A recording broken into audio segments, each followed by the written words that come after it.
we. I didn't realize you had already sat down.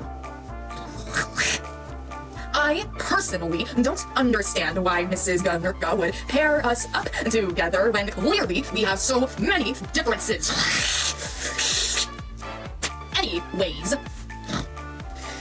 I suppose we're stuck together. Marissa! I know you're a fan of horses, but tell me, can a horse do this?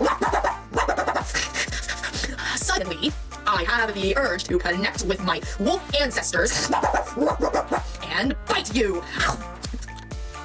What do you mean you're telling the teacher? It was a mild chomp. A little damage was done, but you can't fight the cycle of natural selection.